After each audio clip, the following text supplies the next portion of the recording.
and welcome back here to the full story on WYB 103.9 here on this Saturday as I come back to you guys. And a little bit of a more muted week than we normally have, which is a good thing, right? We get a little bit of little calm from all the craziness that has been going on the past few weeks. But still, plenty of things to plenty of things to talk about. As of course, one of the biggest things coming out here is Trump's post, his post that he had to take down about Barack Obama. We'll talk about that. I'm sure most of you heard of it. And again, context is key, exactly, and how Donald Trump is. How Donald Trump is either standing behind it or not backing down, even though he did in fact take it down in this day. And the thing with one thing with Donald Trump is it's always interesting, how Democrats are, because one of the big things with FDR was his fireside chats, right? If you're a student of history, you know about that. He'd come in and talk to the radio, talk on the radio to the millions of people who could listen. The first time really a president was able to speak to people, and it was such a revelation that the president himself would personally speak to the American people like that in such a broad medium. And it was seen, oh, that was, it was such a great way to communicate and groundbreaking. And Donald Trump, I think, is on the very far side of that, which is he's communicating all the time with the American people. And you get a lot of direct tweets, or a lot of it's on his own Truth Social site, not necessarily tweets, though he does do that as well. So it's just interesting to see how that's evolved with the communication, because if there's one thing about Donald Trump, you're going to hear from him, and he doesn't have a filter, right? Like as I said, once you try to kill a dude, his filter is completely off. There is no filter left anymore, and he just doesn't care. So we're gonna talk a little about that and exactly what's going on there. Of course, the Olympics did officially start yesterday. It's kind of crazy. It's interesting because it just kind of passed by. Like usually the Olympics seem like such a big ramp up to the Olympics, and people talk about it and people are excited about it. And I don't know what it's been this year, but it's like I didn't even realize. It just kind of popped up on me. On what exactly is that it's here. It's like, oh man, it's right there. So we'll have Joe at the top of the hour. We're going to talk some sports and talk a little bit about that as well. And of course, we also have the Super Bowl this weekend, and not without its own controversy with Bad Bunny participating in the halftime show, who I wasn't even really familiar with until Donald Trump talked about him. And he's a Puerto Rican rapper singer, I guess. And most of his songs are in Spanish, so I can't really understand anything that he's saying anyway. But and the thing that with TPUSA having their own halftime show, including people like Kid Rock, who are going to be on it. I just think it's interesting to have an alternate show that TPUSA is putting on. And it's very interesting to see TPUSA's their dynamic at this point, because after the assassination of Charlie Kirk, the person who founded it, how that organization is forming and how it's changing is just very interesting. About how that's moving, and how it's moving as a organization, which is, again, I think pretty interesting. On the legal side of things, we have a judge in Virginia who has upheld Donald Trump's DEI ban on giving government contracts to certain businesses under DEI principles. We're going to speak about what that ruling was, as Trump continues to win in the courts. Like him or hate him, he's continually winning in the court cases, because what he's doing, again, it's not illegal.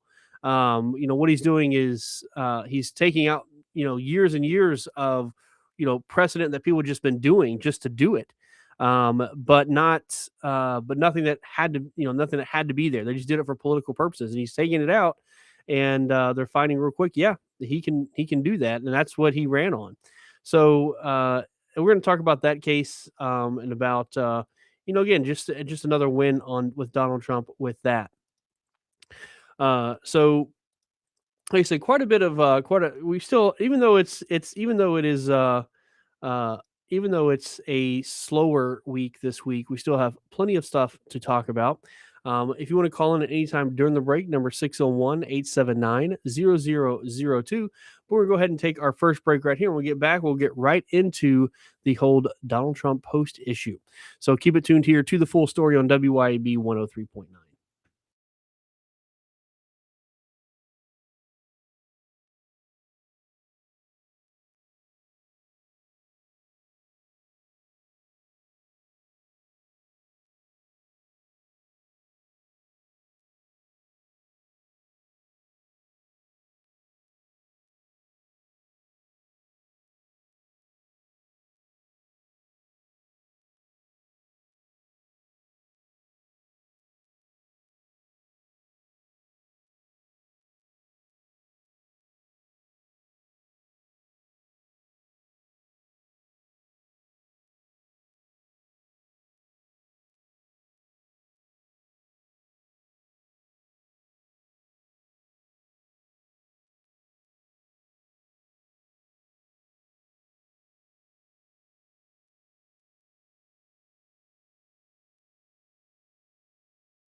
All right, ladies and gentlemen, welcome back here to the full story on WYAB 103.9 as we get into our first story. And it's regarding this this post that Donald Trump has made on his Truth Social. So, unless you've been living in a hole the last couple of days, you're very much aware that Donald Trump has posted a video back on February 5th, so 2 days ago. And it was essentially a clip of former President Barack Obama and former First Lady Michelle Obama appearing as apes in a late night Truth Social post. So essentially, it was talking about election fraud in the 2020 presidential election, and it had had like the Lion King song and them like dancing and AI generated. I couldn't. I was trying to find the pictures of it, but again, it's been all taken down and deleted. But essentially, it showed the bodies of two apes whose faces had been replaced by that of the Obamas. And they were in a jungle with apes flying in the background. The White House initially dismissed criticism that the video was racist and said it was from a meme depicting Trump and the Obamas as characters from The Lion King, though Trump does not appear in the video. But by noon, on February 6th, so yesterday, after the post had been up about 12 hours, it no longer appeared on Truth Social. A White House official told USA Today on February 6th a White House staffer had erroneously made the post and that it was taken down.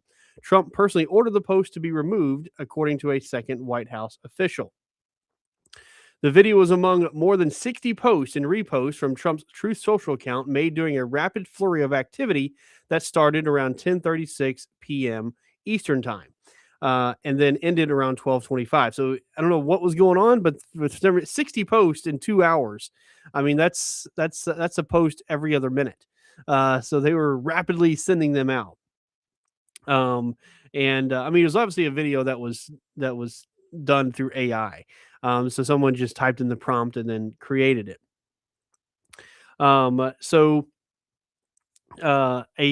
Which is interesting, though, a close Trump ally who has spoken on the condition of anonymity has said the president had no knowledge of the post and that a staffer had let Trump down.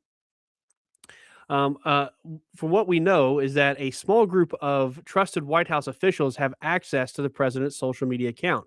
In a 2024 documentary called Art of the Surge, the Donald Trump comeback, it showed Trump dictating to Natalie Harp, the executive assistant to the president, what to write in one of his Truth Social posts.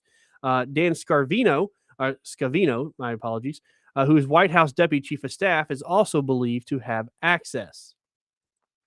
In the original meme that the White House was referring to, Trump's head is superimposed on the body of a lion, which is a different post.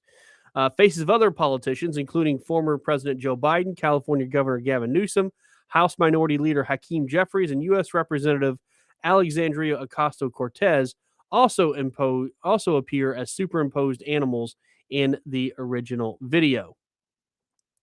Again, it's interesting to see that what was going on there. But even more interesting is that Trump, being Trump, is he's not going to back down at all. So when asked about it, this was Trump's response.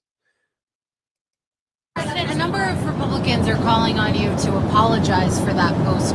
Is that something you're going to do? No, I didn't make a mistake. I mean, I look at a lot of thousands of things, and I looked at the beginning of it. It was fine. Do you condemn the racist parts of the video? Of course I do. I liked the beginning. I saw it and just passed it on. And I guess probably nobody reviewed the end of it because what I saw at the beginning was really, really strong. It was about fraudulent elections. And anytime I see that stuff and when it's credible, you put it up. But somebody slipped and missed a very small part. Now, by the way, again, the takeoff one, I guess, I didn't do it, by the way. This was done by somebody else. This was a retruth that was not done by us. You frequently criticize Joe Biden for not knowing what is going on in his name. This racist video that was posted on your social media. I know a hell of a lot better than you do. You don't know what's going on. I know what's going on. That's classic Donald Trump there. Then you criticize Joe Biden for not knowing what's going on in his name. How do you respond? You don't know what's going on. You know what the heck's going on. I know what's going on.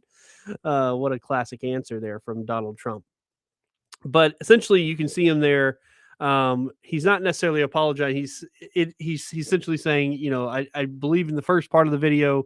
I guess someone didn't see the second part. And looking at that, right, that seems very, very plausible. That he's posting, or people in his team are posting every other minute from 10:36 to 12:36 at night, right? And so what they're probably looking as the first 5 and 10 seconds of these things and then reposting them. That's not necessarily any better in any kind of way. But they are constantly, reposting things. And that there was while he was traveling to Air Force One, which is why you heard all of the background there.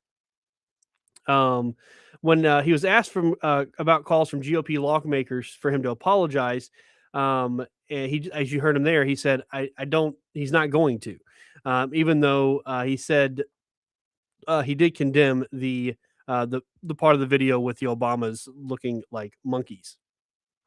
Um, so a lot of Republicans are coming out, who are coming out very strongly. Senator Tim Scott, who is a very close Trump ally, has always spoke very highly of Donald Trump, always been a really big Trump supporter, and who is also, as I always say, when I see him speak, I always think he's one of the future leaders of the party.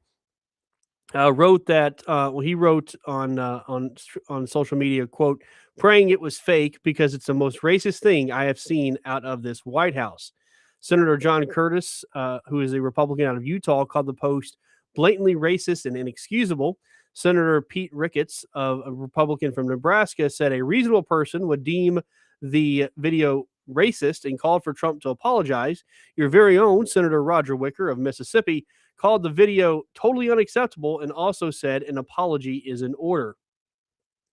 Trump said that he is the least president you have had in a long time and that I've been great for black voters, pointing to criminal justice reform and other policies. And again, Donald Trump is never going to apologize. And these senators who are calling for him to apologize, that just makes the president seem weak. He is not going to do that. That is not, apologizing is not within Trump's wheelhouse, right? Again, I think, he's condemned it. That's about all you're going to get. And the grand scheme of things, again, the Democrats are looking for anything to kind of put their claws into, anything they can try to attach themselves to try to discredit Trump or take ideas or take the spotlight away from the other things that Donald Trump, the stuff that they're actually getting done. But this does show a weakness in his administration, in that from a just how they're running it standpoint, and that they got to get that stuff together, right? It's not Trump's response at the beginning there that, hey, I guess someone didn't review the end of it. That's unacceptable. Again, especially you're just giving fuel to the Democrats. And I get it. I don't know why he's, I think it's good that a president is actually communicating with people, but there's no need for a post every other minute for 2 hours.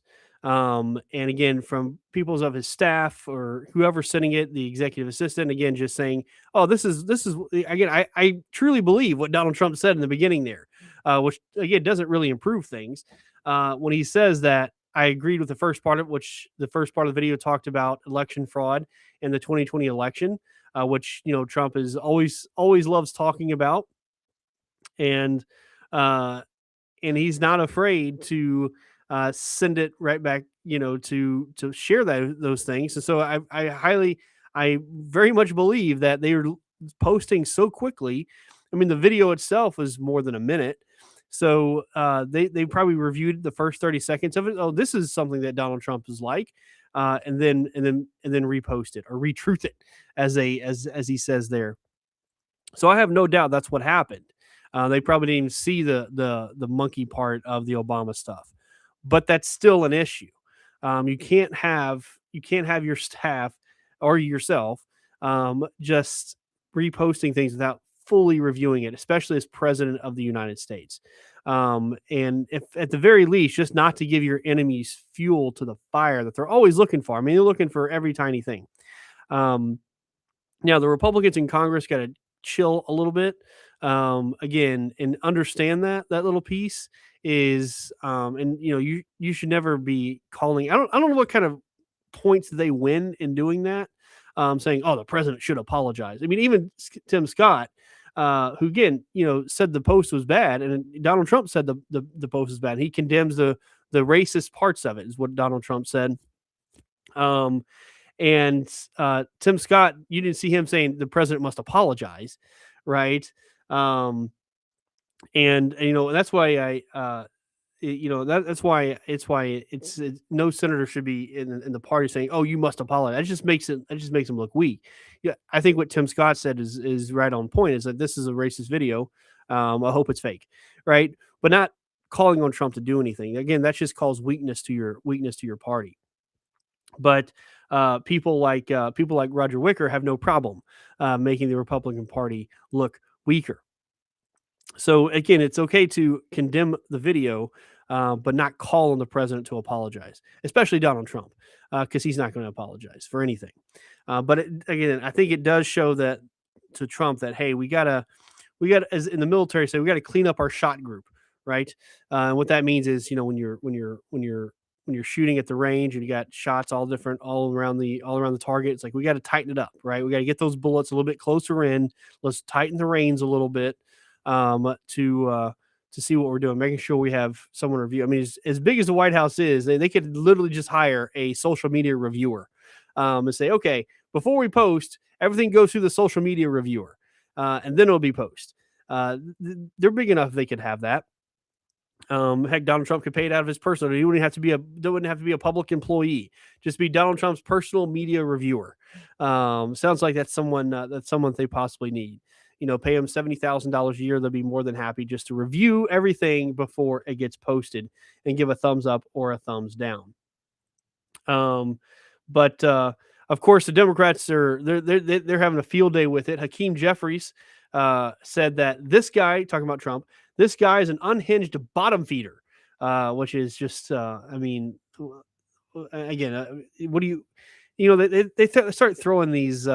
That's the thing about Democrats. They talk about Trump, who always throws epithets, but there you go, right there. He's an unhinged bottom feeder. I mean, I guess that's again, that's what his voters want to hear. It doesn't make you seem like a good leader though, when you start going with that.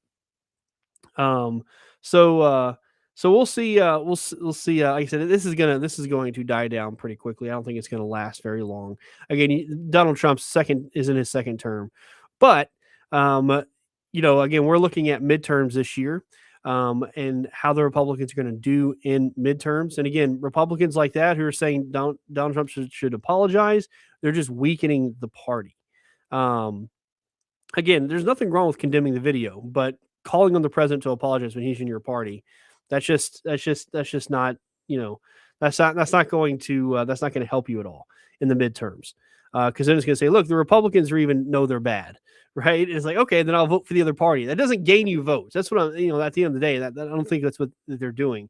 I think they gain votes because again, they sit in their little DC circles and they think, everybody want to be mightier than thou. But it's not going to gain the votes. It's just going to weaken the party. So that's where posts like this, right, as bad as they are, is what is the lasting impact of them? Because that's what makes a difference as far as again coming in November.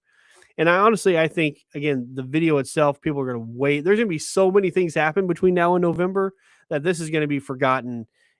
By next Saturday, right? By our next show, people have forgotten about it. But the weakness in the Republican Party is something they will remember. So that's what they have to maintain. Again, you don't have to say, we support the post, just in how you condemn it. Do it in a proper manner.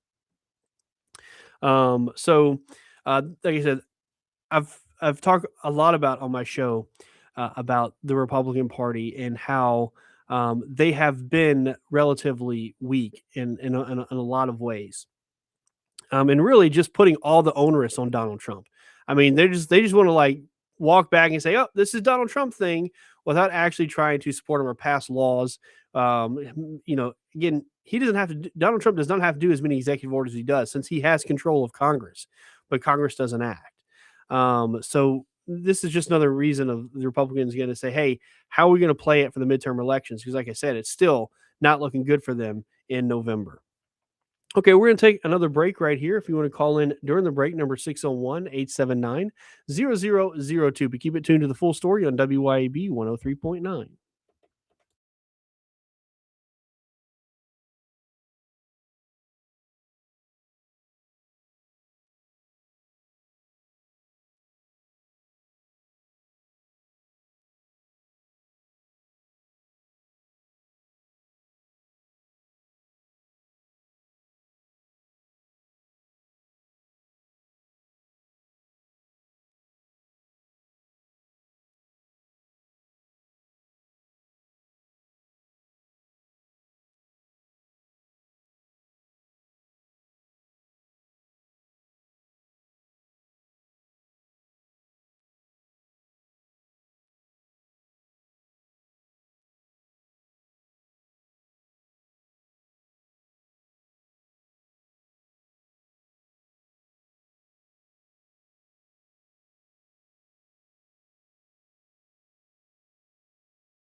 All right, ladies and gentlemen, welcome back here to the full story on WYAB 103.9 as we get to our next story. And it's regarding Trump's legal victories, another legal victory for Donald Trump. And this is in regards to DEI programs. So Trump signed an order on his first day in office, one of those big ones that he signed, which directed federal agencies to terminate all, quote, equity-related grants or contracts. He signed a follow-up order requiring federal contractors to certify they don't promote DEI. So after that, again, as a lot of things, there was some lawsuits against a bunch of Donald Trump's executive orders, and in this one, the city of Baltimore, as well as a liberal advocacy group or a liberal legacy group, Democracy Forward, filed a lawsuit to try to stop the enforcement of that. So initially, a lower court had blocked the orders, and an injunction was issued by U.S. District Judge Adam Abelson of Baltimore, who ruled that the directives likely violated the U.S. Constitution. I don't know what likely means, but that's what he said. Abelson said the orders risked infringing on First Amendment free speech protections and imposed vague standards that failed to meet the Fifth Amendment due process requirements. And again, he said that this is a lawsuit filed by City of Baltimore and the National Association of Diversity Officers in Higher Education. And so that's how the background on it. And so a federal appeals court yesterday handed Donald Trump the legal victory with an Obama-appointed judge actually writing the ruling that allows the government to move forward now with the executive orders banning diversity, equity, and inclusion programs across federal agencies and among government contractors. The decision by a 3-judge panel of the 4th U.S. Circuit Court of Appeals, which is in Richmond, overturned the lower court injunction that had blocked the enforcement of the orders. So U.S. Circuit Judge Albert Diaz, who was an appointee of former President Barack Obama, wrote for the panel that the executive orders could not be challenged broadly before being applied. Instead, he said, legal challenges must be brought based on how federal agencies enforce the directives in specific cases. He said President Trump has decided that equity isn't a priority in his administration, and so has directed his subordinates to terminate funding that supports equity-related projects to the maximum extent allowed by law. Whether that's sound policy or not isn't our call. And I think that's absolutely brilliant from a judge.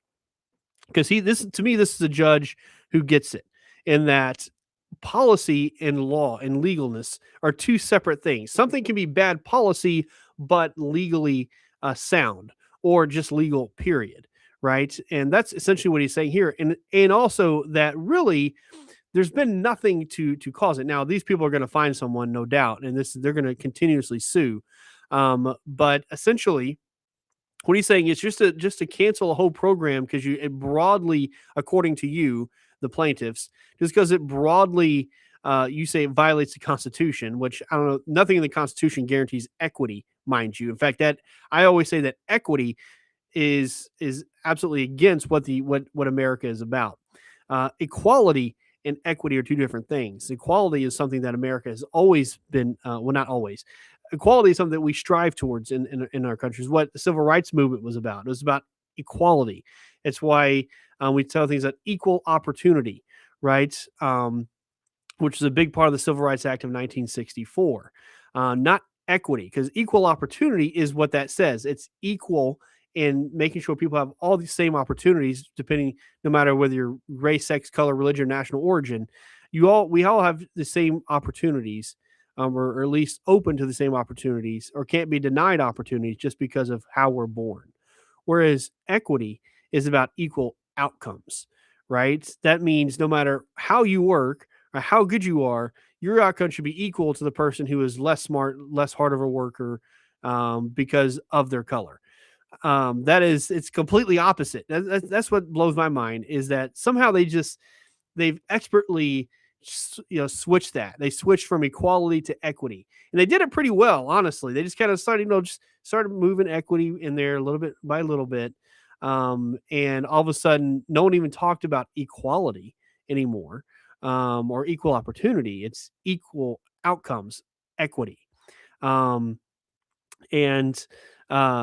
That is, to me, something that is completely, I think it's against what the Civil Rights Act of 1964 talks about in the 14th Amendment. what the 14th Amendment talked about is equal protection of the laws. And that's what the Civil Rights Act 1964 is passed underneath, which gives us a lot of the anti-discrimination laws. Because really, that's what we want. We want, and it will, like any society, we'll never get there necessarily, but we want to get to the point where people are judged based on what they do, not how they look. And that's not what equity is about. Equity is exactly about doing things based on how people look. It is the exact opposite of equality. So like I said, they've done really well. But what this judge is saying, first off, in his opinion, is that you just can't broadly say it's just broadly unconstitutional. That doesn't make sense. Because he's not even talking about he's not talking about the constitutionality of equity programs, which I think is something that's going to be brought up sooner rather than later. Maybe even later now that Donald Trump's gotten rid of them. But if we have another Democrat president, which we will eventually, so our system works, and they reinstate these DEI programs, then it will be challenged in court. But that's not what he's talking about. He's saying, look, unless you can give me a specific case or a specific entity or individual that has been harmed by this, and that harm is a violation of their 14th Amendment right, to equal protection of the laws, then you can bring the suit. But you're just saying here that it broadly, prima facie, right, on its face, violates the Constitution, and that's just not the case. And what he's saying here, this is a policy decision, not a legal decision. And that's one thing I talk about all the time, is that is how judges should rule. We're not here. You can have something completely stupid, right, but still be constitutional. But at a judge, from the focus of a judge, their sole responsibility is to look at it from the Constitution, the legality of it. And that's exactly what he said there. Whether that's sound policy or not isn't our call. And to me, that's what I think more judges should be doing, right? It's not looking at it whether they're conservative or liberal or anything like that. It's, what does the Constitution say? And that was a big part of the Supreme Court's decision on abortion. It was the same way, right? It was, hey, we're not going to get into the policy debate of abortion. We're going to leave that to the states.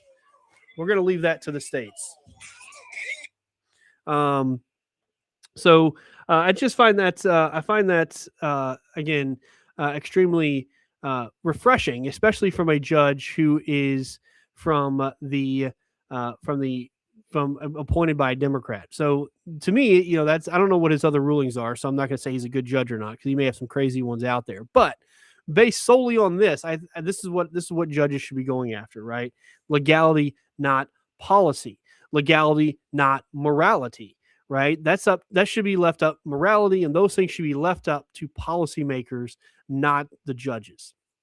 So I was very refreshed to see a judge issue on that way. And again, that was Chief Judge Albert Diaz who wrote that. So I give him credit to that, because again, that's the role of a judge, and I'm glad that someone is doing that. And also, I think it's a slap in the face to those district judges who have just been absolutely nuts, right? In this one, it was U.S. District Judge Adam Abelson, like I talked about, out of Baltimore. Of course, it's the city of Baltimore raising it, which is interesting. But just to say, oh, I don't like the policy, so therefore I'm going to put it in an injunction. No, that's not what things work. In fact, you kind of could tell this was going to happen, because the Court of Appeals,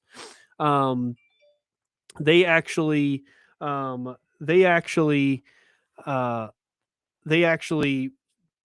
blocked that injunction and let the law continue. So that's usually an indication. If they're blocking the injunction, then that's probably a pretty good indication that they're going to deny the appeal, or deny or accept the appeal from the United States government. So the Democracy For, like I said, the liberal legal group representing the plaintiffs, said it is reviewing the ruling, as the White House had no immediate comment yesterday. In a separate concurring opinion, Diaz said he reached his conclusion reluctantly, writing that the evidence has suggested a, quote, sinister story in which programs are terminated based on key words. He said, for those disappointed by the outcome, I say this: follow the law, continue your critical work, and keep the faith. So again, this guy is obviously a liberal, liberal leaning individual. But for him to actually say, you know what, this is not our role as a judge. And, I don't know if this had any effect because the Supreme Court put out some directives to the lower court judges saying, hey, quit doing the political stuff. Look at it based on the law. Maybe that was from what Supreme Court was putting down. Because again, these district judges are saying, are trying to put in nationwide injunctions on a president. A district judge who just sits in one little district in a state was trying to put nationwide injunctions on President Trump's executive orders, which is just, hey, that's I think, as I talked about on my show, just a way outstretch of power. And two, again, they just weren't even following the law to begin with. It was just, we think this is bad policy. We don't agree with it. That's not your job. It's not your job to agree with it. As that judge said, whether it's bad policy or not, that's up to the voters. That's what we have voters for. But the Democrats and the liberals, they want to take that decision away from you. They want to tell you what's best, right? They don't want the voters to determine what is best, because that is ultimate check on our system is voting. It always has been. That's how our system was created. That is the ultimate check on government is voting. Unfortunately, we don't live up to that check as citizens and do our civic duties to keep that in check. As you can see, what's in Congress right now. But that is the ultimate check, and for policy and things like that, that is what it's supposed to be. That's where those things say, you know what? If you want DEI programs as a voter, then you can elect people who want to implement equity programs. If you want your neighbor to have the same equal outcome as you, despite you working harder than him, then you can definitely vote for that, right? It's the beauty of our system.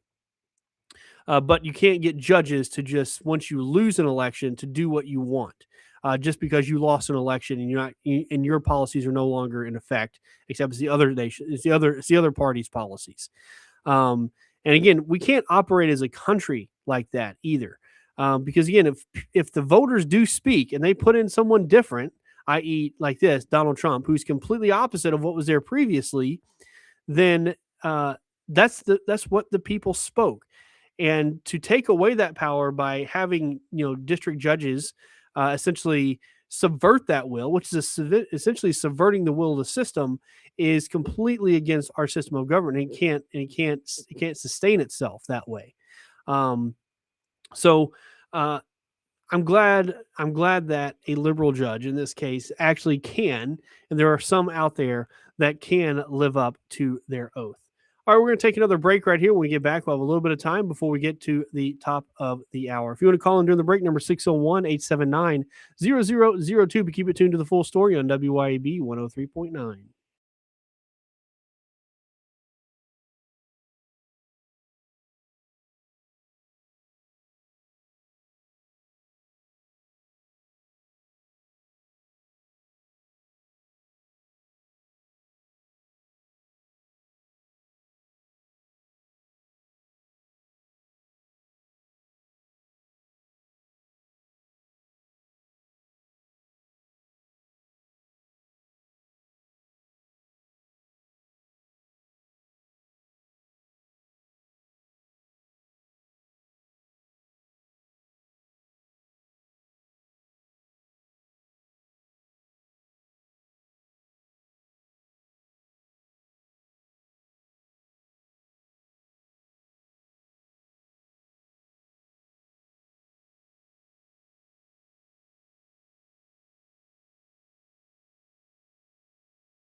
All right, ladies and gentlemen, welcome back here to the Full Story on WYAB 103.9.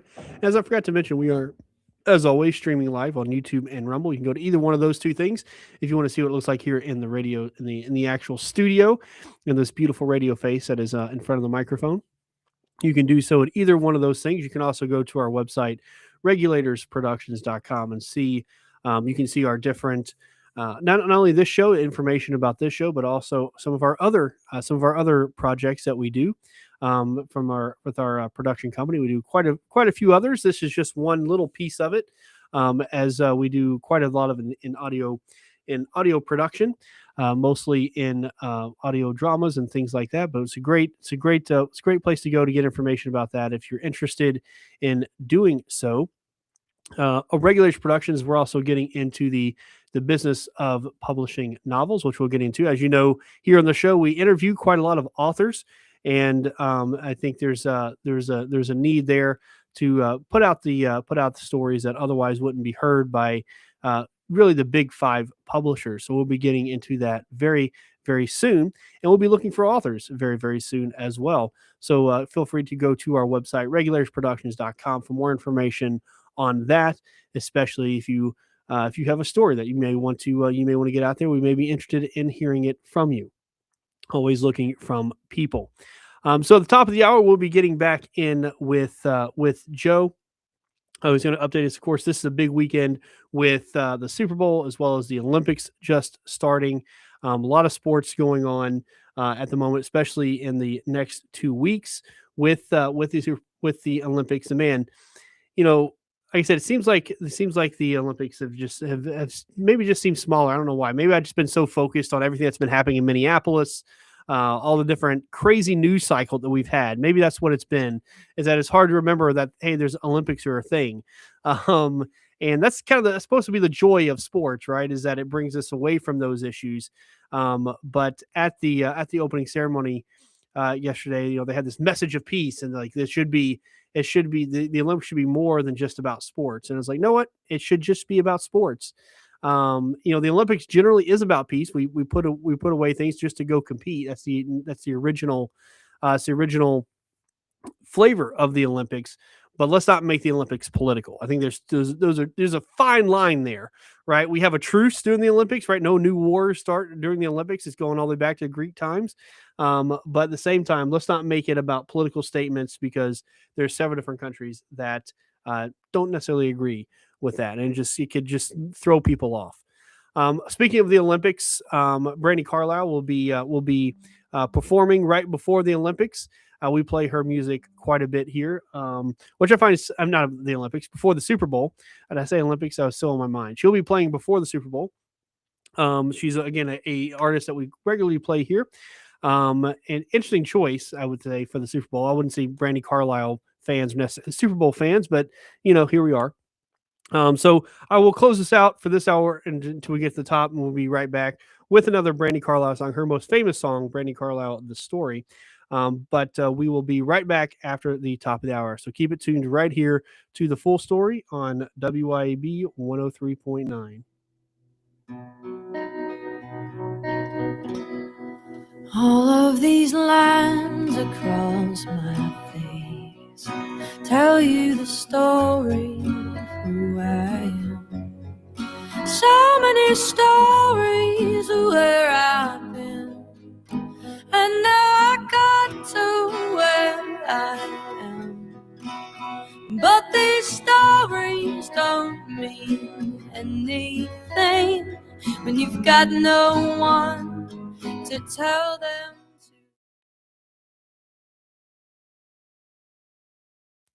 Jackson.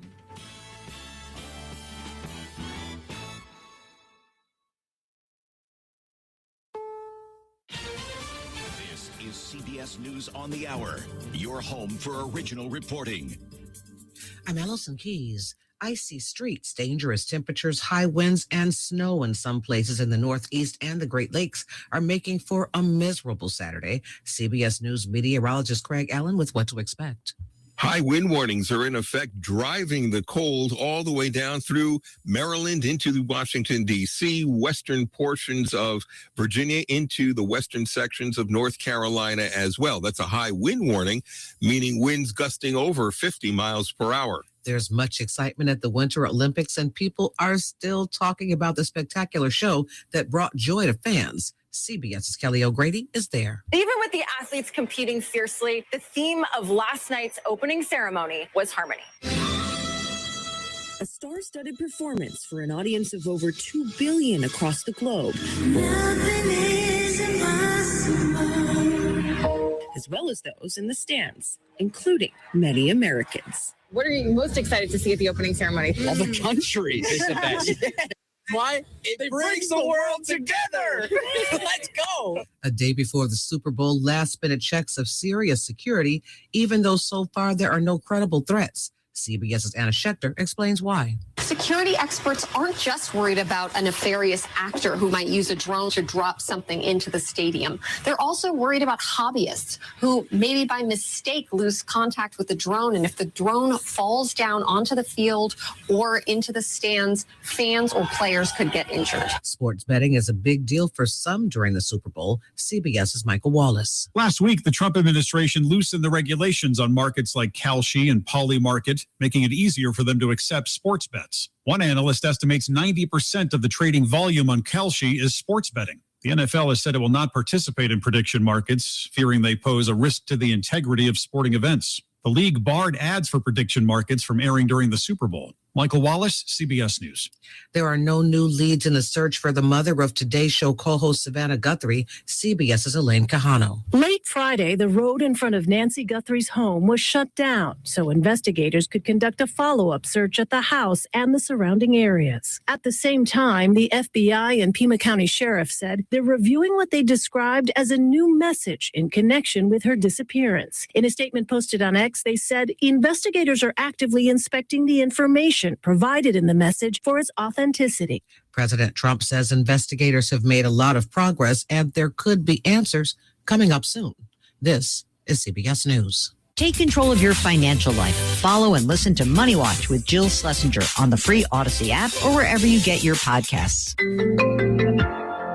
Wesley Financial Group is not a law firm, and Chuck McDowell, definitely not an attorney. This is Chuck. If someone talked you into buying something really silly and you want to get out of that silly little thing, my advice, get the facts. Call me and I'll send you our timeshare exit kit absolutely free. Inside, you'll learn how timeshare works and all your options for cancellation. Call Wesley now for your free exit information kit. 800-839-8484. That's 800-839-8484. My name is Whitney Allen, and I'm a widow. My husband, Ryan, died. We never thought we'd ever have to use life insurance, but the unexpected happened. With Ethos, signing up was fast and 100% online. You can get a quote in seconds, apply in minutes, and get saved.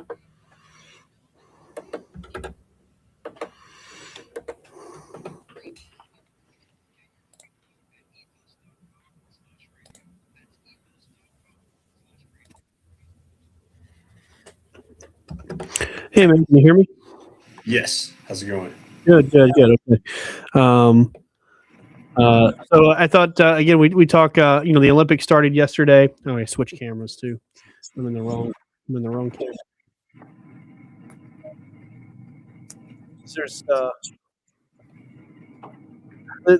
There's this funny video of the one of the anchors. He's always looking at the wrong camera.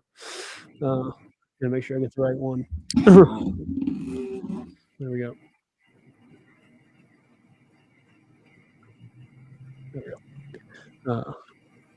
Yeah. So obviously we got the Olympics. I don't know if you saw the opening ceremony yesterday. I love Olympics opening ceremonies. It's like one of my favorite things to watch because I love the Olympics more than any. It's my favorite sporting event. Yeah, it's exciting. I got to watch a little bit of the downhill skiing this morning. Yeah. So big week for that. And I don't know, like if they're competing. I don't know if people, I don't, because what channel? Do you know what channel the Super Bowl is being played on? It's like CBS. It's NBC.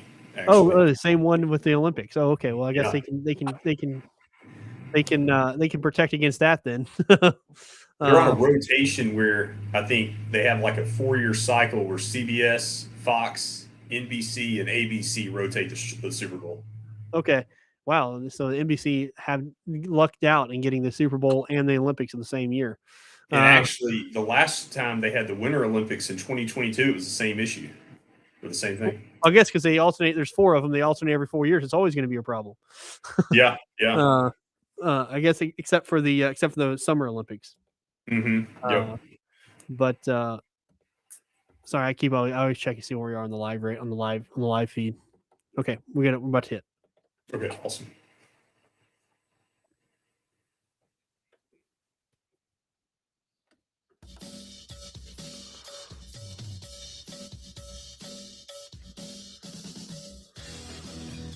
It's time for the full story with your host, Matthew Bishop. Matt's back on the WYAB airwaves. And now, the host of the full story, Matthew Bishop.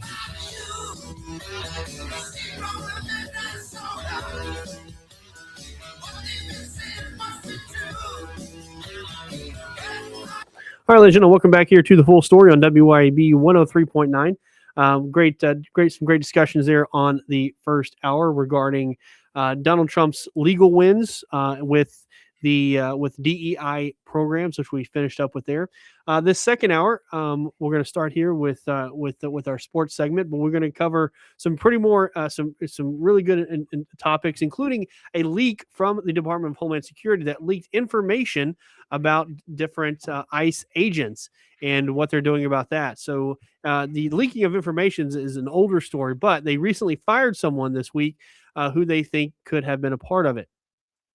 Also, if we have time, I want to talk about what is going on in Ukraine as Trump essentially put a deadline to end the war in June. So we'll talk about that as well. But before we get to any of those things, we're joined here by our good friend Joe Jones, who gives us the sports updates. And Joe, I say it's quite a busy weekend for sports.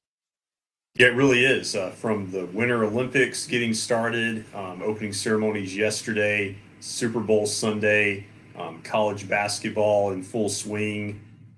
Pitchers and catchers will be reporting for baseball next week. So just a lot going on. Okay, so the actual reporting for baseball starts next week. Wow, it's hard to believe we're already getting back. I guess the Super Bowl's here, so it's getting back to the ramp up to getting that in there. And speaking of that, for people that are listening, speaking of the ramp up, now is your good time to get your packages to sponsor any of our Braves programs. We play the all Braves games here on WYAB. And now we have just opened up the packages for that as well. So if you would like to get that, please get in contact with us here if you want to get one of those packages and renew. But obviously the big things with this weekend is yesterday or last night was the official start of the Winter Olympics.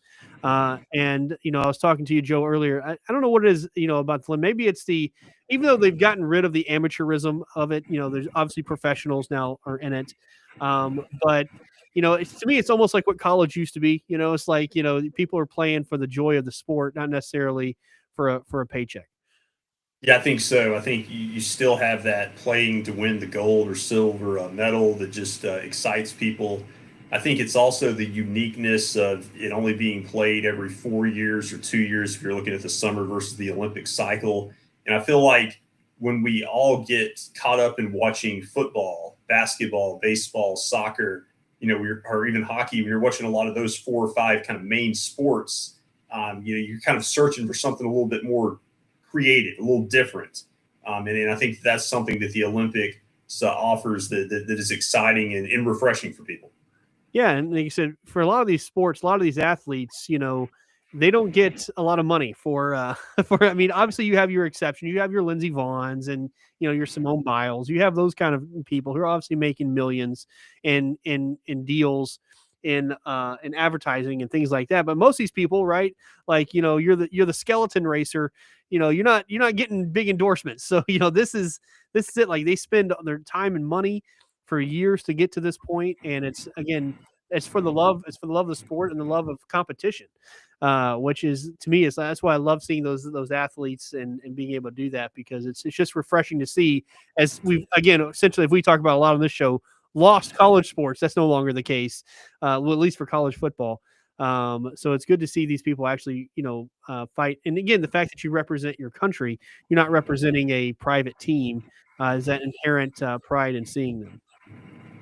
Absolutely. Yeah, just for all those reasons, I think it's a great event. You have athletes that we've never heard of before the games begin, but 2 weeks from now, they become, at least temporarily, household names and celebrated stories. And speaking of household names, I think it's a remarkable story with Lindsey Vonn trying to compete despite tearing her ACL just over a week ago, probably her last Olympic Games ever. And so you're definitely rooting for her to have success, but it's really unique. You normally don't see an athlete in any sport with a torn ACL still going out there and competing. Especially, I think she's 41, which is, that's like grandma age in sports. Unless you're a kicker on a football team, that's like, that's about the end of it for you. But so what sports in the Olympics do you enjoy watching, or the ones you look most forward to? So I really like, oddly enough, the sport of curling. Started watching it really about 4 years ago, and there's just something I like about it. It reminds me of the concept of bowling, because you roll it down the line. But I really like how it's simple, but it also has kind of a team-oriented aspect, because you have the player that kind of rolls it down, and then on the ice, and the 2 or 3 other teammates have to kind of converge and make sure that it kind of falls in the center so they can kind of get a point. And so I think it's just a very underrated sport, and I find it very relaxing to watch.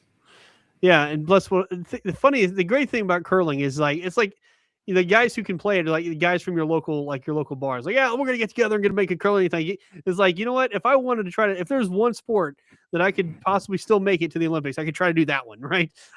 My days of downhill skiing is not going to happen, but at 35, I could still maybe get in that sport. Right. I love it. Exactly, and I feel like that's kind of the peak for those athletes. I feel like the last time I watched it, it was really rare to see anybody in their 20s that was out there competing. Like, everybody was 30 plus. Yeah, and it was the last time the guy who was doing it, really good curling player, but his belly almost touched the ice when he was leaning over and doing the thing. It's like, you know what? It's like that's a sport I probably couldn't do. I can't skate worth anything. Like, me on ice is like a deer on concrete.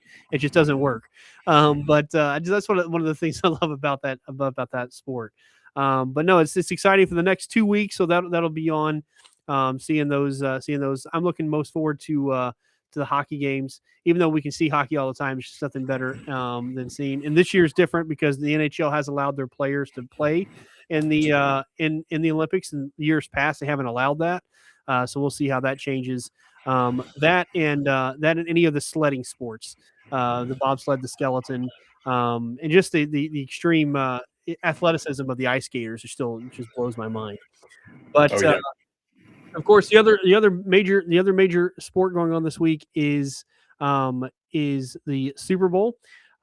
So what do people have to expect for that, Joe?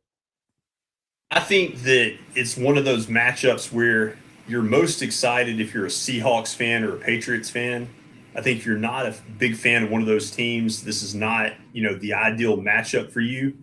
I do think, oddly enough, it has the chance to be a very compelling game in its own right. I just think that what's made it hard for people to kind of embrace this matchup is, for one thing, you don't have kind of the Cinderellas like the Lions or the Bills, or kind of the underdog that everybody kind of wanted to see finally win a Super Bowl, get to this point. And it's kind of disappointing because both of those teams came into the season with very high expectations. And I think another element is that even though Sam Darnold's been in the league for a while, and Drake May in his second year had a very stellar season, looks like he's going to be an ascending superstar in the league, you really haven't had like the maturation of a rivalry between these quarterbacks. You really haven't seen a lot of these players kind of go through the cycle of the NFL and kind of work their way up. It's like both of them just ended up in the Super Bowl, kind of break through in their first year. Yeah. And that's very uncommon to see that happen. Well, that's interesting. Sam Darnold's been around for a minute now, right? At least a few years. And, yeah, he's been around. Like, didn't hear about him, and now he's back. Right. Yeah, he's a guy. He was drafted, I think it was like 2018, Hmm. third overall by the Jets, and he came in with a lot of hype. Like I actually thought that year he should have been the number one pick, but Yeah. then he kind of disappeared, and then he had never won a playoff game until this year, and now he's in the Super Bowl. Yeah, and that's interesting. And of course, I mean, the Patriots and their kind of big turnaround this year is interesting. But like I said, I think I was talking about this earlier. The same thing with as much as I look forward to the Olympics, it kind of just like sprung on me. Like I didn't even get to see it live. I was just going through. It's kind of funny. I was just going through Peacock last night, and I was like, oh wait, there's the opening ceremony. It happened. It seems like with all the stuff going on in the country right now, people have it's just hard to remember what's actually going on. And we've had what I think almost playoff fatigue over the last few weeks with the college playoff overlapping the NFL playoffs, and it was just like it was so many playoff games in a row, and all of a sudden it's here. But I don't know. If it was me, I'd still rather watch the Olympics than the Super Bowl. But I don't know if they're going to have that on a secondary channel so I can watch some downhill skiing or something. But it's still going to look forward to what's going to happen. Obviously, the Super Bowl. Really, the only thing I really most things I've heard about the Super Bowl this year is the halftime show more than I've had about the actual sport of it, which I think is something in and of itself. Yeah, that's kind of the storyline that everybody's talking about a lot. But, like I said, I think that, you feel good for Sam Darnold making it to this point. Drake May, like I said, I think that he's got a lot of potential to be like an MVP caliber player for a while with the Patriots. You talked about the Patriots turnaround. What was it? Last year they won 4 games. Yeah. This year they won 14. They've got a new head coach in Mike Vrabel.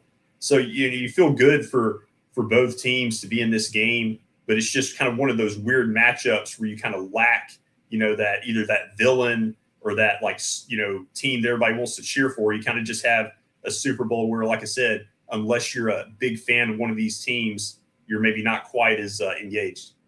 Yeah, so like you said, it's really the one that only people look at as villain or not, villain or hero, depending which way you are, is Bad Bunny. That's the thing people is more than Sam Darnold and anybody else is the players. But one other thing I want to talk to you about, Joe, is I saw this clip. I didn't watch it. I just saw a clip of the Pro Bowl, and I haven't watched the Pro Bowl in a long time.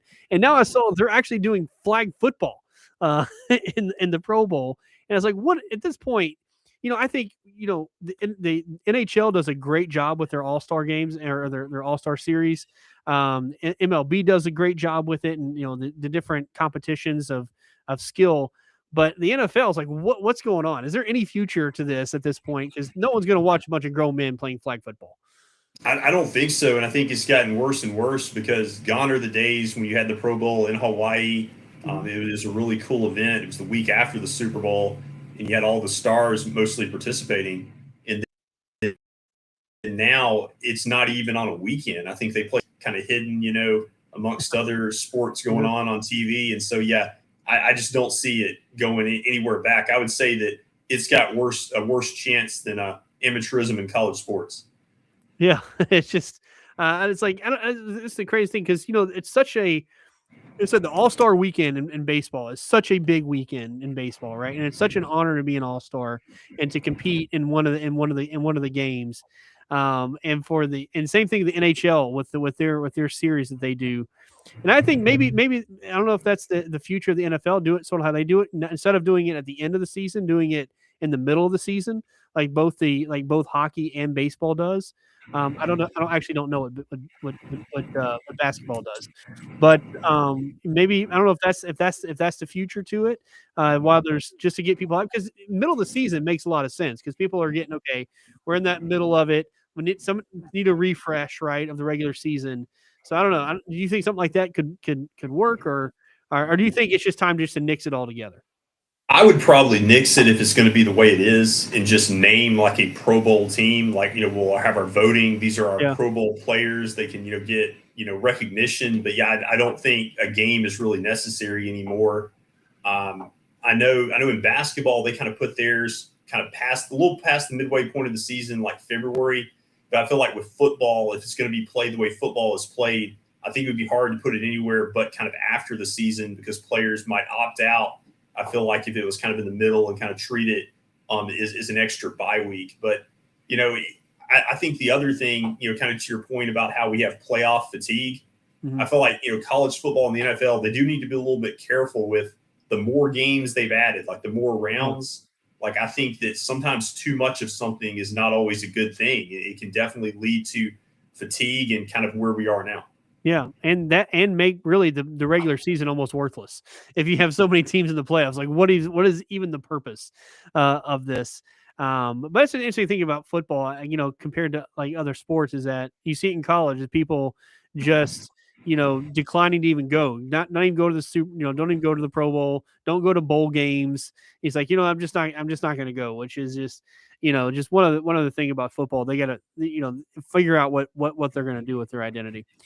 But well, Joe, thanks again. Thanks again for joining us. You can let people know about your law firm if they want to get in contact with you. Yes, thank you so much, Matthew. Law office of Joseph Jones in Petal, Mississippi. If you Google us, look us up. We'd love to see if we can help you, and please contact us. All right, Joe. As always good to have you on, and thanks for joining us. Thank you. All right, guys, we're going to go ahead and take a break right here. When we get back, I want to get into this big DHS leak and what they're going about it and why is this becoming such a problem with these types of leaks and how we can start to clamp down on these things. If you want to call in during the break, number 601-879-0002, but keep it tuned to the full story on WYAB 103.9.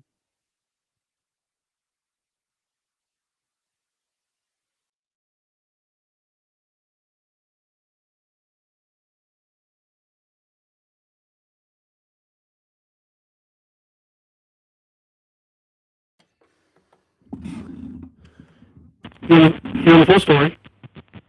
Yes, just real quick. I tuned in and then I had to tune out for just a minute. Mm-hmm. Did you mention on this last sports segment, did anybody mention about the TPUSA alternative halftime show at the Super Bowl? I did. I mentioned it actually at the beginning of the show when we were talking about Bad Bunny. So I mentioned how the TPUSA is going to have Kid Rock and a bunch of other people in their alternate one. Okay. Do you know there some of the places that people can go? I can find out. I'll look it up right now, and I will update everybody on the air. I'm sure you can do it on their website, but I'll get a definite answer for everybody once we get back on. Perfect. Okay, I appreciate that. Thank you so much. Thank you, ma'am.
All right, ladies and gentlemen, welcome back here to the Full Story on WYAB 103.9. During the break, we had a caller ask about the alternate event that TPUSA is putting on. And if you don't want to see Bad Bunny, you can see their live show. They call the All-American Halftime Show. And if you want to see that, again, they're going to have people such as Kid Rock. Kid Rock's going to be on there.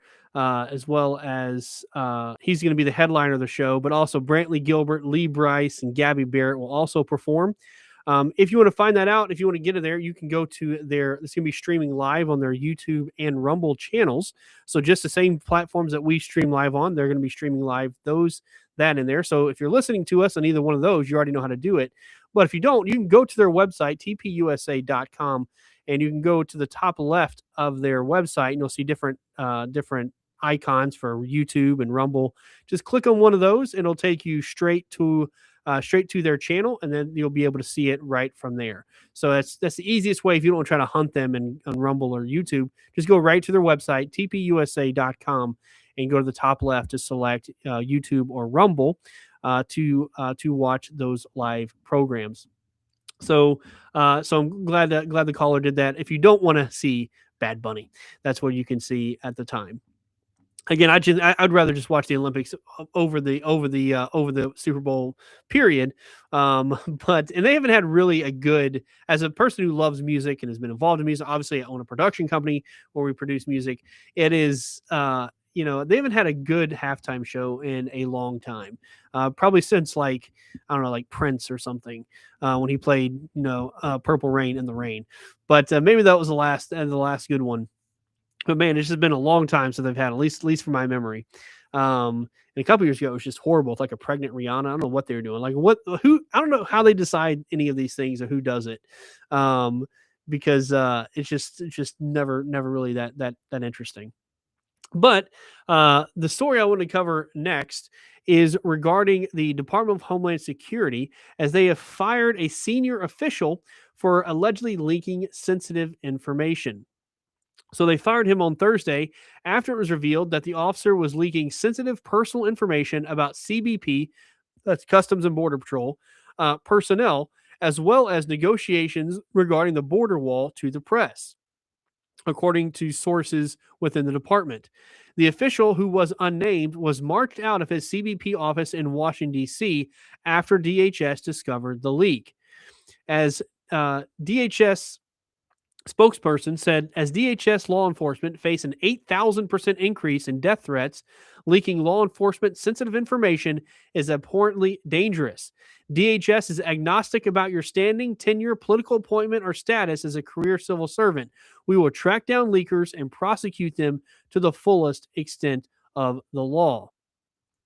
The news comes just days after a Fox News digital investigation uncovered an underground communications network being used by anti-ICE agitators across the country. Tactics include the doxing of agents, the tracking of license plates, and releases of personal information about them. Now, this comes just after, back on January 14th, there was a massive leak of personal information of 4,500 ICE and Border Patrol agents that was online. So I don't know if this guy is connected to that, but it was the identities of around 4,500 federal agents were shared with the ICE list website by someone within the Department of Homeland Security. So again, this was about 15 days or so ago that this included, but that data included information on 2,000 agents, 150 supervisors, and around 80% of those identified are still employed by ICE. So a very dangerous situation here. And this person who does that, I understand whistleblowing, right? I think, and I'm not against whistleblowing, but again, what do you have against these agents, man? Like, these guys are just trying to do their jobs, and they don't get paid a whole lot of money to do it, right? These guys are GS9s, maybe GS10s, unless they're supervisors. They're not getting paid a lot of money, and they're just trying to do it. And you got people within the department releasing information. This person should be absolutely prosecuted to the full extent. And if any agent is assassinated or murdered based on information that person leaked, that person should be tried for murder. No two cents about it. They should not stop at just firing them. The FBI needs to look directly into who their connections are, and see if they're working with these anti-ICE agencies. As I've said, there is a literal racket going on with these a lot of conspiracy. Even looking at RICO, potentially to go after some of these organizations because of their coordinated efforts to harm federal agents. Again, it's okay to disagree with the policy of the president, but don't attack the people who are just trying to enforce the law, right? And put them in situations where they're going to have no choice but to defend themselves, or even if they're not defending themselves, you put so much pressure on them that they're going to act out. Because you're going to do so much against someone who has a gun before they just shoot you. And that was a point of that I made a couple weeks ago about how much trust these ICE protesters and agitators have in ICE agents. The fact you can spit and throw and cuss in someone's face and trust them not to shoot you back in the face. That's a lot of trust you have in them. I wouldn't have that much trust in them. There's no way I would do that as an armed individual, but they do. But then, they have these agitators, but are they also working within sources within the DHS to release information about these guys? Because if they're trying to do, this is essentially a terror campaign. You can terrorize agents enough to where they quit their jobs. They don't want to be ICE agents anymore. And that's a great way to subvert the will of the administration. Just, they can want to enforce it all they want, but if they don't have agents to enforce it, then they can't do it. So what do? You use terroristic, terror tactics to try to prevent ICE agents from doing that or joining or staying. And to think that they have the names and identities of these people. This is what I talked about, why they have to wear face masks and cover their faces. Because they get these, as she said, an 8,000% increase in death threats against ICE agents. These people are absolutely nuts. And they will do crazy things because they are. And officer safety, as I talked about, is during my time working with law enforcement as a senior prosecutor, and doing investigations and doing undercover operations, the number one thing that we always cared about, step one, was safety of the officer, right? Safety of the undercover, safety of the people who are doing it, to make sure that we have plans in place to keep them as safe as possible. And, it's a dangerous job, so we can't keep them 100% safe. But for these people to absolutely subvert that and actually put someone within the department itself, put the lives of agents at risk, they need to go to prison for a very long time. Because A, that's just, they need to do it to pay for what they did, but B, to act as a deterrent to all those others who are in federal departments who think, you know what, I think I'll release information of FBI agents or of HSI agents or any of these people, right? Or God forbid, IRS agents, right? To release any of the information for any of these people, that people can do them harm. And so you need to put out and use that person as an example and use them as a deterrence, which is a reason we prosecute people, right? That's called general deterrence, to keep people from doing it. So it needs to be harsh sentences, and they need to be completely, they need to go to prison for decades because of the amount of danger that they have put.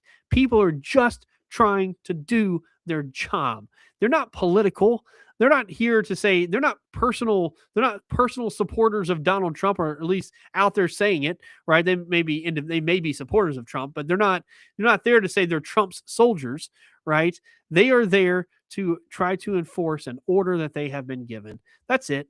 Do their job, feed their families, provide for their families, live in a house, live safely. That's all they're trying to do. And these people are out there attacking them. And then you have people within helping these agitators. So that person who helps, they need to go away for a very, very long time. And I hope they do prosecute them. I hope that the FBI is looking into it. Last week, FBI Director Kash Patel said the agency is investigating the signal messaging chats that have allowed agitators to communicate to obstruct and confront federal agents. Something I said absolutely needs to happen, because again, they are doing essentially conspiracy. This is conspiracy to commit obstruction of justice, to obstruct federal agents. But that, to me, that's just the small piece of it, right? I mean, it's the most publicly known about it, right? These people out there. But I'm looking even more into the more dangerous elements, the people that would actually go out there and kill agents. And we know the people, we saw it, right? I just talked about TPUSA. We saw what happened with Charlie Kirk. These people are more than willing to assassinate others. That means not even without a doubt. So if you put the names of these people out there, do you not think someone wouldn't hesitate to go find one in their house and kill them? We talked about the Don Lemon issue last week about how they're going into their churches. They found out this guy worked at a church and interrupted the service because they found out where he worked. And that's just one step below. They're finding out where they work, finding out where they live is next. And that puts their whole families. And if they're an agent who cares about their family and who says, you know what, I love my job, but I'm not putting my family at risk, they'll quit. And that's exactly what these people want. They want to force them. Again, that's using terror to get what you want. That is the definition of a terrorist. That is exactly what they are doing. And you know what? Terror tactics are very effective. They work very, very well. People have been using them for a long time, right? The mafia was always good at it, right? You know, dead horse in the bed, whatever, to get people to do what they need them to do. That's what these people are trying to do. They're trying to make these people feel unsafe. They're trying to make them afraid of their lives, so they just move. And they'll lose a few of their own will be killed along the way because they'll act like idiots, and they'll be killed along the way. But that's okay with them. Again, those people, those lemmings, are definitely expendable. The lemmings are always expendable. But what they're looking for is that big change to essentially stop the federal government from doing their job, and to make the Trump administration look like a failure. And using these tactics can be very effective. So this person needs to be made an example of, and they need to be prosecuted fully, and they need to spend a couple of decades in prison. So everybody remembers what happens when you release personal information. Now, this is different. I want to make sure you understand this is not the same as whistleblower. If someone in an agency wants to talk to Congress or talk to the media about something that an agency is doing wrong, that is fine. Or if they're doing illegal stuff behind the doors of some of the directors, that is fine. I support you 100%. But when you just release information, personal information, has nothing to do with whistleblowing, then you've become a criminal actor. You've become a party to whatever ill harm comes to those agents. You're helping them out. You're assisting them with that crime, and you're just as guilty of that crime at the end of the day. So I hope this person, we get some justice for this leaker, because they were marched out of the office, but soon I hope they're marched straight into a jail cell. All right, we're going to take another break right here. When we get back, I want to talk a little bit about what is going on in Ukraine. Just an update on that. We haven't heard about it in a while, and what Trump's directive is for it to be over by June. If you want to call in during the break, number 601-879-0002. Keep it tuned to the full story on WYAB 103.9.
All right, ladies and gentlemen, welcome back here to the full story on WYAB 103.9. As we talk about Ukraine and Russia, we haven't talked about them in a while, but some big things are happening in regards to that war. It's still talks are still going on as Ukraine and Russia concluded a second round of U.S. brokered talks in Abu Dhabi on Thursday, aimed at ending Europe's biggest conflict since World War II. With the two sides conducting a major prisoner swap and agreeing to resume negotiations very soon. U.S. President Donald Trump's special envoy, Steve Witkoff, said the delegations from the U.S., Ukraine, and Russia had agreed to an exchange of 314 prisoners of war, which took place on Thursday, and it was the first swap in 5 months. Ukrainian President Vladimir Zelensky said some of the released POWs had been held for nearly 4 years.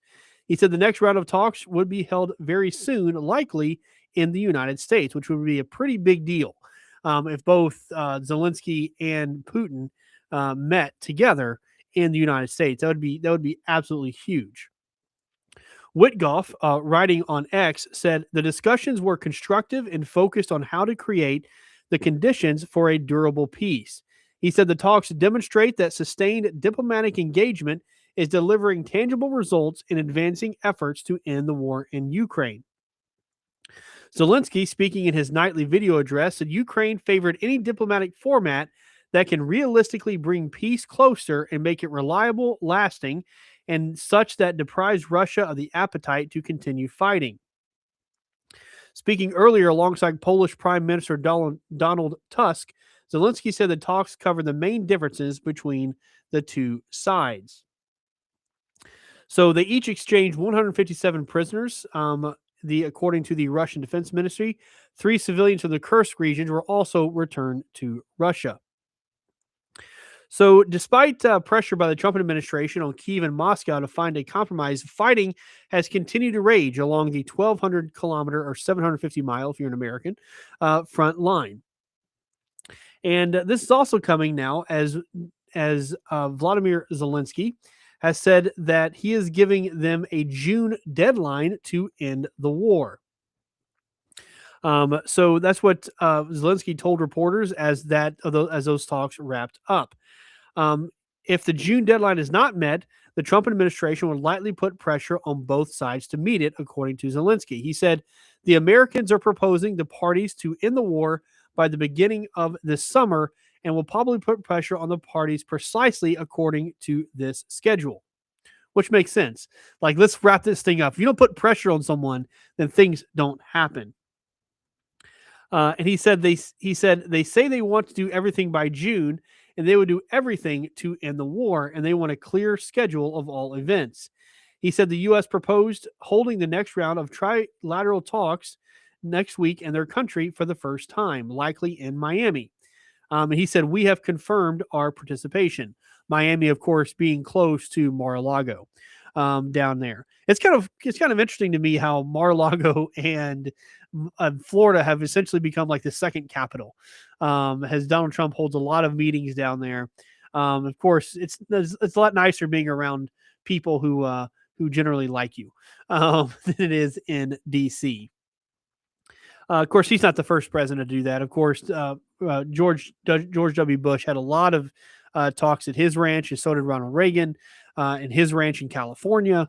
They're ranch people. Donald Trump is a resort person. So very similar. He's not the first president to do such things. So Zelensky said Russia presented the U.S. with a $12 trillion, that's trillion with a T, mind you, as in tango, 12 trillion. That is a tongue twister right there, my friends. 12 trillion economic proposal, which he dubbed the Dmitriev package after Russian envoy Kirill Dmitriev. Bilateral economic deals with the U.S. form part of the broader negotiation process. This comes as Russian strikes on Ukrainian energy infrastructure continued, with over 400 drones and about 40 missiles launched overnight on Saturday. They're, again, almost a day ahead of us. So when I say overnight on Saturday, I mean today. Targets included the energy grid, generation facilities, and distribution networks. Ukrenergo who is the state energy transmission operator, said the attack was the second mass strike on energy infrastructure since the start of the year, forcing nuclear power plants to reduce output. Which, is kind of the point. That's kind of the point of attacking it, is that so it reduces the output. I don't know if he knows that or not, but that's kind of what they want to do. But in these last rounds of talks, the negotiators discussed how a ceasefire would be technically monitored. He added that the U.S. has reaffirmed it would play a role in that process. And again, this is what concerns me. I don't know what are, I think it's good that we're involved in trying to get peace between two countries. But one big thing that Ukraine has been insistent on is security guarantees from the United States. And that to me is a complete no-go. You cannot get security guarantee. We cannot defend your country for you. We have done that way too many times, and we've lost every single time.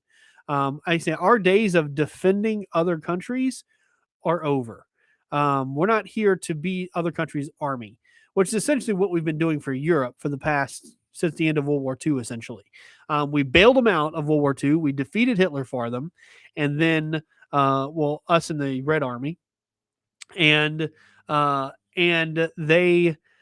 we've been essentially defending them ever since.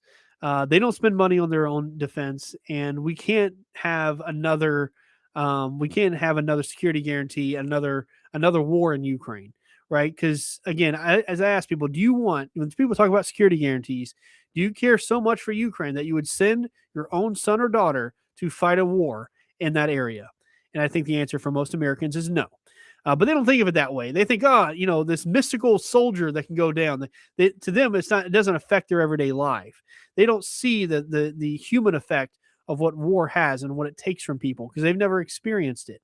And trust me, once you have experience, you've been around it, you become a little bit different in how you think about these security guarantees, right? Now, if someone's a danger to us personally, yeah, absolutely, we'll go attack them, and Americans will love doing it.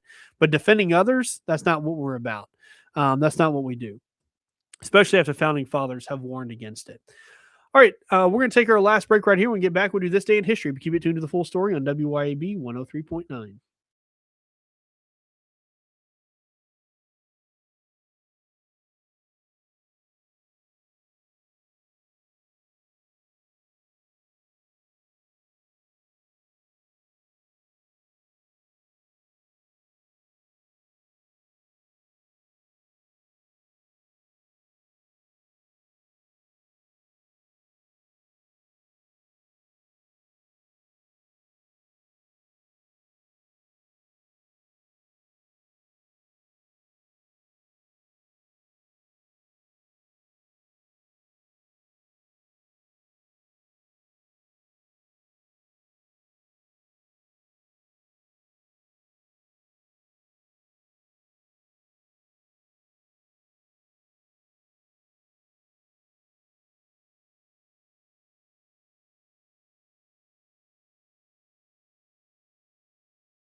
All right, ladies and gentlemen, welcome back here to the Full Story on WYAB 103.9 as we get to this day in history. And this one's a little bit of Mississippi history as well, as on February 7th, 1882, boxing history reached a turning point when John L. Sullivan defeated Paddy Ryan. Man, what a great name for a boxer, though, Paddy Ryan, even though he lost.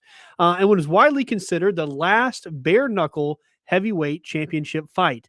So the bout took place in Mississippi City, Mississippi. That's right. It's actually called Mississippi, Mississippi. It is down in Harrison County, so down there on the coast near Gulfport and Biloxi.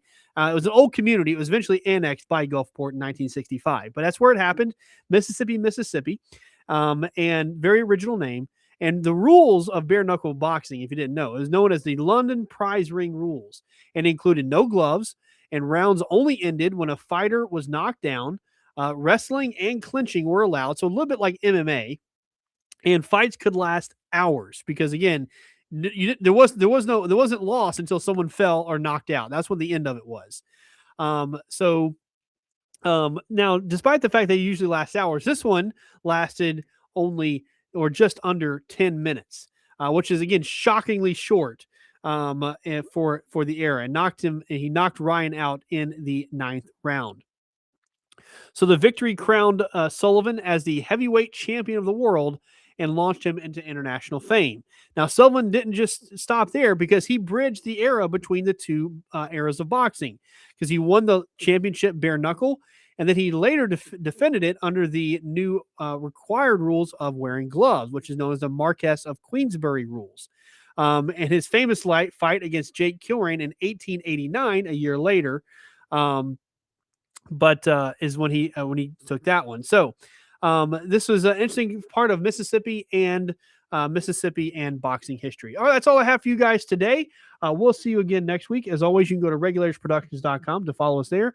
But until I see you again, my name is Matthew Bishop, and you have heard the full story.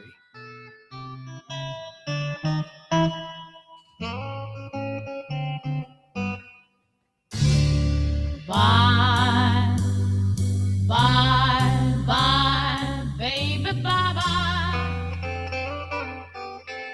I may be seeing you all around when I change my living standard and I move uptown. Bye, bye, baby, bye, bye. So long, my